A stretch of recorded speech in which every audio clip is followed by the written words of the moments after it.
Well, last Sunday, we kicked off the year with what I think was a pretty compelling presentation from author and global entrepreneur Liz Bohannon, which is really kind of setting the tone for our entire January series. And Liz shared with us that we, especially in North America, are living through what she would describe as an epidemic of loneliness. You know, that the majority of people, even those who maybe appear most successful or seem to have the most connections, or especially people in positions of responsibility or leadership, that they actually report feeling lonely most of the time. And it's kind of a heavy reality to process, but one that I suspect probably too many of us felt ourselves relating to as well.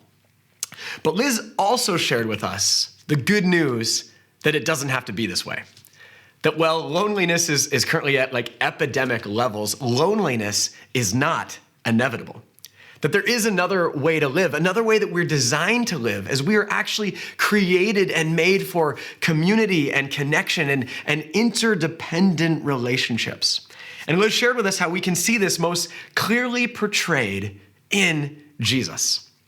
And that's where we want to spend our attention throughout the rest of this series, looking at Jesus and how we can learn from him and follow him in order to live life not alone. That's kind of what this series is all about. Now, one of the features that Liz shared about what it often takes to sort of sidestep the loneliness of our age is that she said that it usually requires us to go first. You know, that authentic community or in-depth friendships, they don't usually happen by accident.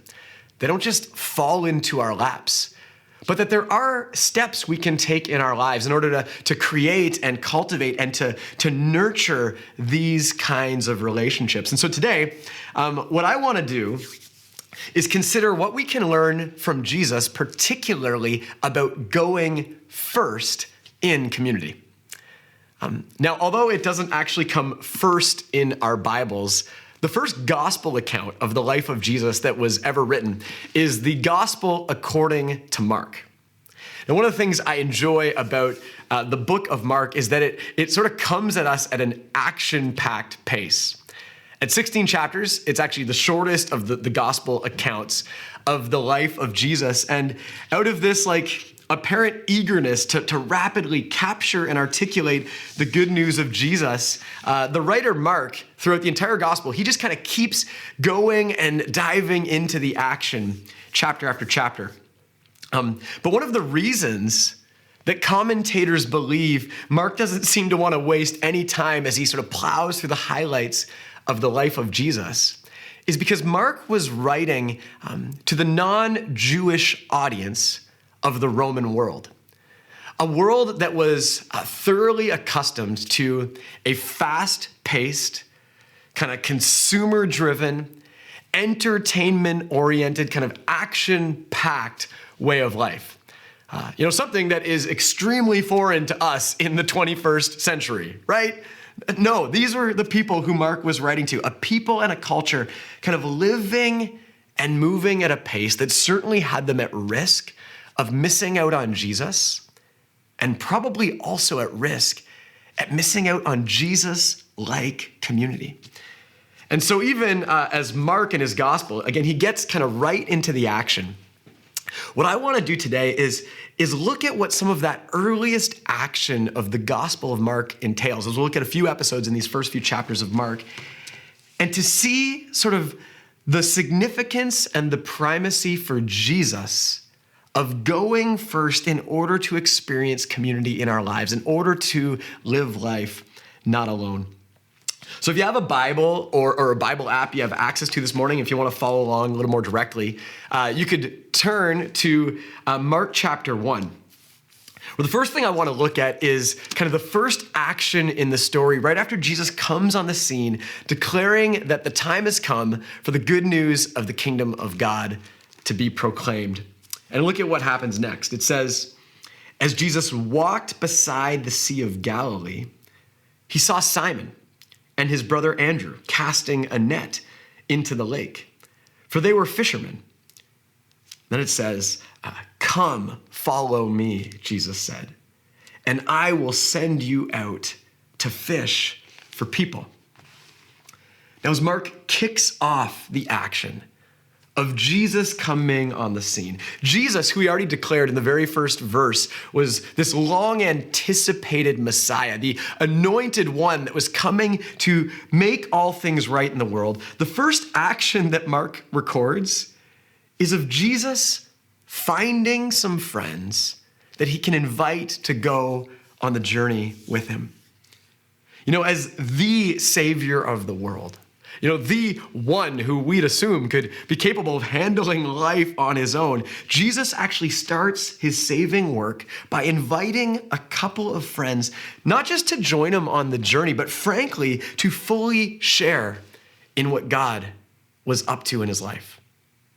And we see this kind of come to further fruition just a couple chapters later when Jesus chose and invited what became known as his group of 12 disciples.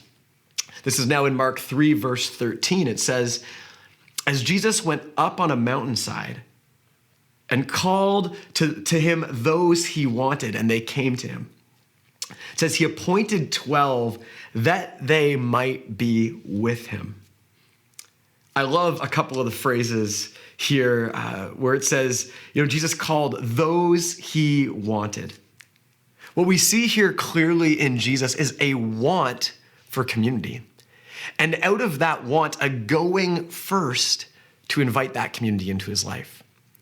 But more than just a want, I believe what we see here is that through the humanity of Jesus, Jesus shares in the need that we all have for community when it says that they might be with him. That Jesus would have people to share life with. That Jesus would have people to count on, have people to laugh with, have people to cry with. That Jesus would have people when the action of his life would get most intense or even feel like too much to carry on his own. Friends, when it comes to going first, in order to live and experience life not alone, the first thing we see in Jesus is that Jesus goes first in embracing companions. That Jesus goes first in inviting companions into his life. That's like the first thing we see in the action of the Gospel of Mark. So on this first point, what about you? Would you say you have real companions in your life? And at the start of this year, might there be a small step you could take to actually embrace a deeper experience of companionship, to go first in inviting companions into your life and your journey? What friend could you invite for coffee to share about some of your hopes for the year ahead or the kind of relationship you'd like to deepen with them? What family or friends could you invite over for dinner or make a habit of sharing meals together? Rather than falling into the trap that we often fall into of just commiserating that, we never get an invitation. Or if you don't know where to start, what about trying one of our life groups? Going first to take the risk to sign up for a group and explore the kind of community that can be nurtured when we make regular space to share our lives with others. Or if you're already in a life group, getting to experience the gift of that kind of community. What if you were to go first in encouraging your life group to consider, are there any other companions we could invite into the mix? This is the first thing we see from Jesus when it comes to going first, that Jesus goes first in embracing companions. Now, the second thing we see here in the early parts of the action of Mark's gospel is that not only does Jesus go first in embracing companions, but he goes first in initiating conversations, particularly in initiating conversations of significance. If you were to read Mark's entire gospel for yourself, you'd see the countless times Jesus is the one kind of initiating meaningful conversations with anyone he's with. But we can already get a glimpse of this in an episode right in Mark chapter 2, in a situation where Jesus was responding after he forgave the sins of a paralyzed man. We're picking this up in Mark 2, verse 5, where it starts here by saying, Jesus saying to the paralyzed man, he says, "Son, your sins are forgiven." Then it says, now some teachers of the law were sitting there thinking to themselves, why does this fellow talk like that? He's blaspheming. Who can forgive sins but God alone? Then it says, immediately Jesus knew in his spirit that this is what they were thinking in their hearts. And so he said to them, why are you thinking these things? You see, this paralyzed man, he was brought to Jesus in hopes that he would be healed of his paralysis, which eventually was. Jesus healed him. But the first thing Jesus does is declare that the man's sins are forgiven. It's a bold declaration, and it immediately changes the temperature in the room. You know, as it says, these religious experts, they began to scowl, or other translations say they were murmuring under their breath, questioning whether Jesus had the right to say that. And what I want us to notice here is what Jesus does in response, in the room with everyone present. That he actually asks them, he responds by asking them a direct and incisive question in a desire to bring the entire kind of conversation to the heart of the matter. When Jesus says to them, why are you thinking these things? Now this whole episode and experience, it may seem like a sort of a Jesus-only instinct, a Jesus-only reaction, a Jesus-only possibility. But I want you to consider, have you ever had an experience where you've been in a situation or among a group of friends where you sense that there was something deeper that could be addressed? Maybe something deeper below the surface of the conversation. Maybe that someone was holding back in some way, that there was like a question behind the question or a comment behind the comment, or maybe that someone didn't seem to be doing as fine, as they said they were doing. And in those situations, what do you do? Because I think what we can start to see in Jesus in this brief episode, and then, countless times throughout the gospel, is that Jesus wasn't afraid to sort of get to the heart of the conversation. Jesus wasn't afraid to ask a tough question that could help deepen the conversation. That when it comes to truly living, not alone at the deepest levels, what we see here is that Jesus goes first in initiating conversations, especially conversations of significance. So in your relationships, in your conversations, how is that going? How would you gauge the level of depth of the conversations you normally have in your relationships? And whether it's at your workplace or with your class, a group of friends on a group chat, how could you be someone who goes first and helping to inspire the conversation, to go beyond sports, weather, or just current events? With your friends or your life group where you wished the conversation would get, beneath the surface more often, how could you go first in kind of opening up more vulnerably? The conversations around the dinner table that kind of consistently tend to drift towards criticism or gossip about others, how can you go first in helping redirect the conversation toward love? In the pains or difficulties in our relationships, or maybe you've caused hurt or you've experienced hurt from someone else, how can you go first in confession or sometimes in confrontation in order to get to the heart of the issue? That's the kind of going first we see in Jesus, that Jesus goes first to initiate meaningful conversations. Now, finally for today, the third thing I want us to see here in this early action of the Gospel of Mark is that in addition to going first to embrace companions and going first to initiate conversations, what we see in Jesus is that Jesus kind of goes first and leads the way in resisting the false or short-term sense of connection that comes through a crowd. We see this right away in chapter 1. This is following the first miracles and healings recorded by Mark. Kind of in the aftermath the next day, we pick it up here in verse 35 where it says, very early this next morning, while it was still dark, Jesus got up, left the house, and went off to a solitary place where he prayed. Then it says, Simon and Jesus' companions went to look for Jesus. And when they found him, they exclaimed, everyone is looking for you. Basically, what they're saying with enthusiasm is, Jesus, because of what you've done yesterday and your miracles and your healings, like everyone's looking for you. Everyone wants to be around you. We have a following. We've made it. And look at what Jesus says in response. It says, Jesus replied, let us go somewhere else. Let us go somewhere else. What I want us to notice here is that in a moment when most of us, like the disciples, would be inclined to think like, this is our moment. We've made it. Look at the following we've established. We can kind of find our place in the crowd. We can find our belonging in the crowd and kind of have this sense of we're never going to be alone again.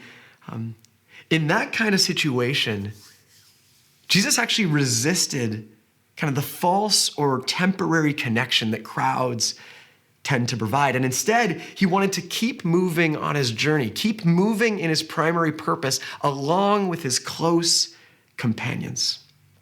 We see a very similar sentiment, again, just a couple chapters later.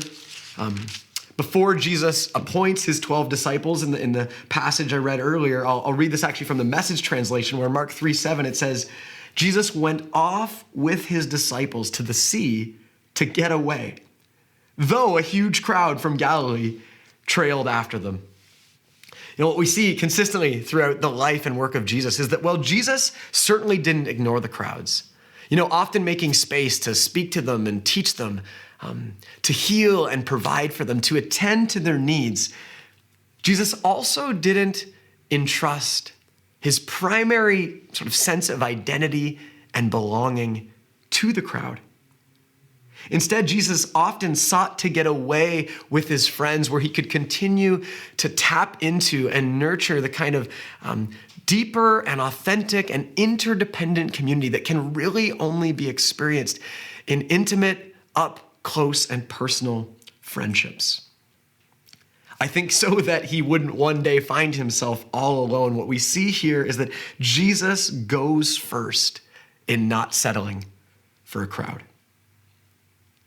And friends, I think this one actually has huge implications for us in our day, and especially when you consider the factors contributing to sort of the epidemic of loneliness that so many of us experience.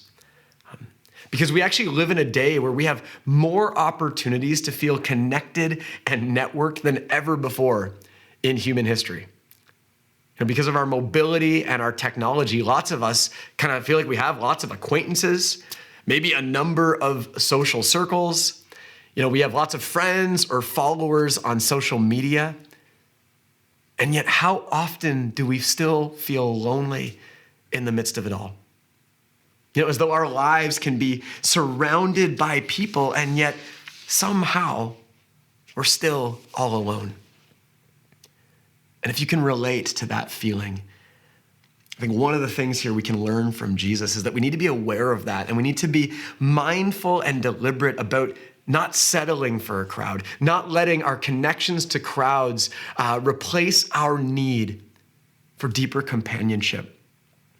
And this requires us living counterculturally, again, to follow Jesus and investing in deeper levels of connection, to go beyond the crowd, ensuring we have some consistent, close companions who we connect with regularly, to actually sometimes step away from the crowds, to have enough margin in our life to more spontaneously respond to our friends' needs, to spend less time present to the crowds on our screens and more time present to the few people that might be right in front of us.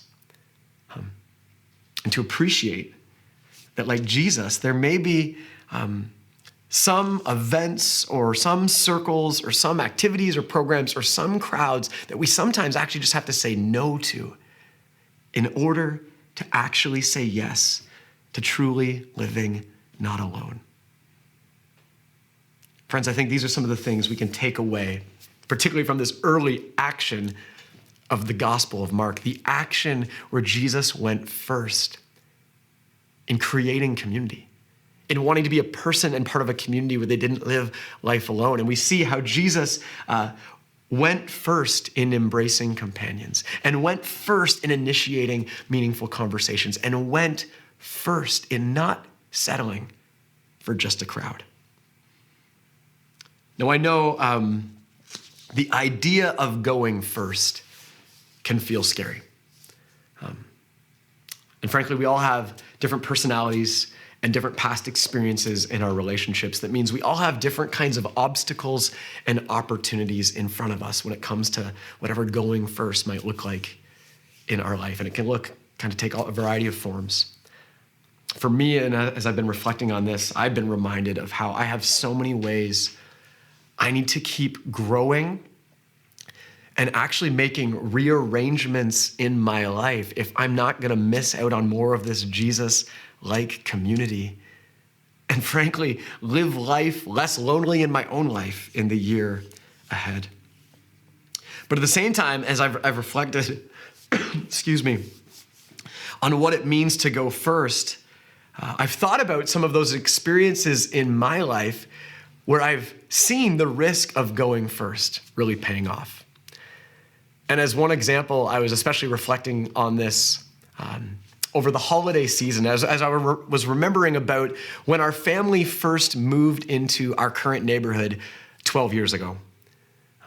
As is usually the case, when you move somewhere new, we didn't know anybody on the street. And as you do, you start sort of observing the different people and personalities. You know, we saw on our street, there was a variety of ages and stages of life represented.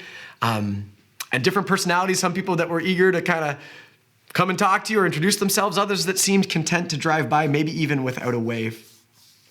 But we did kind of move in wanting to have some deliberacy to try to get to know our neighbors or maybe cultivate a little bit of community among our neighbors. And so within our first year, when the Christmas season came around, we had this idea of what if we threw what we thought might be the first ever Keyston Drive Christmas party. Thinking, what if we were actually to extend invitations to the entire street? And we decided to do that. We dropped an invite in every mailbox on the street, inviting every neighbor on our street to a Christmas party kind of open house. And, as we had once we had the courage of the idea and, put out the invites, there was some adrenaline. It was kind of fun and exciting. But once the invites were out there, the terrifying thoughts and feelings set in. As we were struck with thinking what on earth are we doing? Is anyone even going to be interested? Is anyone going to want to come? Are people thinking we're kind of crazy for trying to host this kind of party, or that we're too presumptuous in going first, maybe as the newbies on the street? What if there are some backstories to some of these neighbors that we don't know about? What if some of them don't like each other? They show up at the same time and the whole thing's like a gong show or a blow up. These were some of the scary thoughts that came into our minds. Well, that was 12 years ago. And now, having just got to celebrate our 10th annual Keyston Christmas party, having missed a couple for COVID, and I've got a photo here. This photo is from a couple years ago, as I didn't take any more recently. But as we celebrated again this year, inviting all of our neighbors over for a Christmas party, it made me think how Lindsay and I couldn't imagine what it would be like to not get to do life in some of the pretty close connection and community that we enjoy with quite a few of our neighbors. Some of whom we kind of enjoy and experience just like family. They're people who lend us tools or we share baking supplies with when we're low. There's a number of people who help me with the many mechanical things around the house that I am thoroughly incompetent for. People who have shared with us about some of their anxieties, or when they've gone through health challenges or lost a loved one, we've been able to help care for or even sometimes offer prayer for. People who invited me to officiate their daughter's wedding. People who drop off food, sometimes just because. People who look after each other's kids. People who call and text occasionally just to check in on how each other are doing. People who we've come to enjoy serving dinners with regularly at our homeless shelter in our St. Catharines location, getting to be part of a beautiful purpose in the world together. These have been just some of the payoffs that we've got to experience out of that first risk of going first. Now, going first certainly doesn't have to look like throwing a street-wide party, and frankly, most of the time, it won't. Like I said, I've been thinking about all kinds of small but significant ways I would need to keep tweaking my life to really grow in experiencing this not alone, Jesus-like kind of community. But that's kind of my question for us this morning. What's one small step we could all take this month to live life less alone? What friend can you invite out for a conversation of significance? What night of your week, or maybe just even once a month you could start with, that you could carve out to invite someone over to dinner to build community and relationship? Maybe it's to sign up for a life group, or sign up for our Start the Party social event at the end of the month, or maybe to invite someone new into your life group. Or maybe your go first next step is simply to come back and join us again next week, to keep getting to know a few more people in this community, and to keep exploring Jesus in the context of this community. And friends, wherever we find ourselves in this conversation, or wherever you find yourself in this experience of an epidemic of loneliness, as I wrap up, the thing that I most want us to hear this morning is the real good news is that Jesus went first for you. That Jesus went first in all of these ways to show us the way, to show us that they're possible, and to empower us to follow him. And then Jesus went first in the greatest way, who we see and put our trust in as the representation of God, who came to go first in giving up his life for the sake of the world, to show us the full extent of God's love. And then who rose again to give us his Spirit, all as part of an unending promise to never leave us or forsake us, so that we would never have to live life alone. That's who Jesus is, and that's what Jesus has done, and that is how Jesus has gone first for you. So can we follow him a little bit more together? And when it comes to our relationships and community, can we go first in embracing some companions? Can we go first in initiating meaningful conversations? And can we go first in not settling for just being a crowd together? That's my hope, and that's my prayer for us in this series. And as we end our message today, we have the privilege and the gift of getting to hear a couple of stories of two young people in our community who today are going first in their relationship with Jesus through the celebration of baptism. So may we be inspired by Grace's story and Isaac's story of going first in what it means to put trust and faith in Jesus through their baptism stories. Check these out.